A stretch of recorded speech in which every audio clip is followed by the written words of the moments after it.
Hello, everyone, or in the wise words of my computer science teacher, how good of you to join us. Today, I'd like to introduce you all to the enlightening experience of being a TA. My name is Carolyn Stach. I'm a senior here at Lake Forest High School, and although this is my first year being a TA, I've learned a lot. One of the first things I learned this year is that the best way to keep people's attention is by making them laugh, making them think, and calling them out.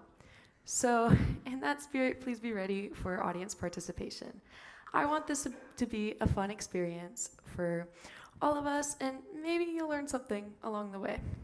Now, I clearly cannot see, but I hope maybe people I TA for in the audience, but two of them actually gave TED Talks today, so shout out to them. However, they will not be taking questions or comments on my TED Talk at this time. Thank you. Sorry. So there's a lot of ups and downs being a TA, especially in high school. Something else I learned at the beginning of the year is that the solutions don't always come from your words, but maybe just your presence. Let me set the scene. So there's this girl who sometimes asks for my help, which is, of course, my job. And so I get up, walk over, take a look at the code, and only when I'm just beginning to digest the problem at hand, I am immediately shooed away because she's already figured it out. And this isn't like a one-time occurrence either. It's like every single day. And, I'd like to say that this means my presence just solves problems. But, I am still a student TA who doesn't always see the whole picture sometimes. Not to quote my computer science teacher again, but off by one errors are the number one most common error in all of programming, the more you know. And these errors I can usually solve pretty easily. The issue arises, however, like the other day when I was helping someone and, we think we finally figured out the code just to find out that we were looking at the entirely wrong section of code, and in solving the problem, we ended up making it 10 times worse. As the TA, that's entirely my fault, so I take credit for that. But, it's a learning experience for both of us. And in that spirit, I hope this TED Talk is a learning experience for all of us. So maybe let's start at a bigger scale than just one small classroom. What was the last thought you had about school? For students in the audience, it may be homework, upcoming tests, or the muffins at lunch. For the adults in the audience, maybe it's the skills you still have and use at work, or the friends you still have. Either way, you know what you do or don't like about school.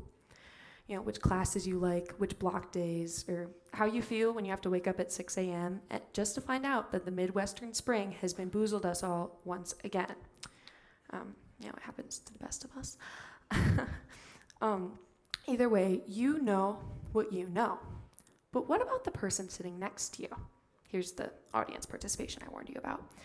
So I'm going to name a couple different learning styles. And I want you to raise your hand if you think it applies to you the first time I go through this. Okay, ready? I can't see, but I hope you're all ready. So you learn best with pure note-taking lectures. Raise your hand if you think that applies to you. I don't know if that's many people, but I know they exist. You learn best with hands-on activities. So that could be labs, projects, creative activities, things like that. And finally, you are a visual learner, and you often prefer pictures to words. This could be diagrams, drawing assignments, things like that. Okay. So now we're going to go through those same strategies again. But this time, I want you to look at someone around you. It doesn't have to be someone you came with, just someone next to you or near you. And I want you to raise your hand if you think the learning strategy applies to them. I know it's a little confusing, but not yourself. And no cheating if you came with someone. Don't ask them. So you think they learn best with pure note-taking lectures. Raise your hand. I know a lot of people don't, so maybe that's less frequent.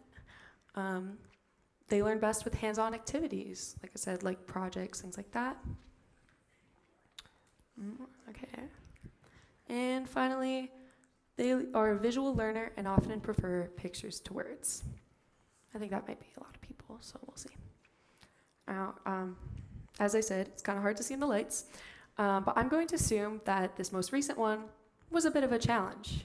After all, it's impossible to know what goes on in someone else's head, right? Except, of course, that's what teachers have to do every single day.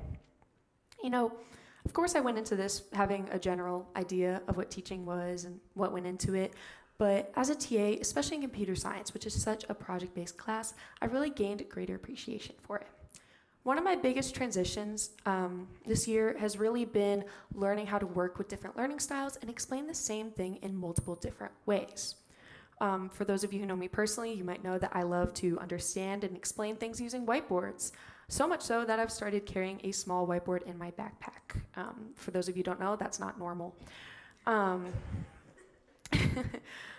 But either way, it's still kind of difficult to adjust to maybe how other people might learn. That's how I learn best, but the kids in the class I TA for, maybe not so much.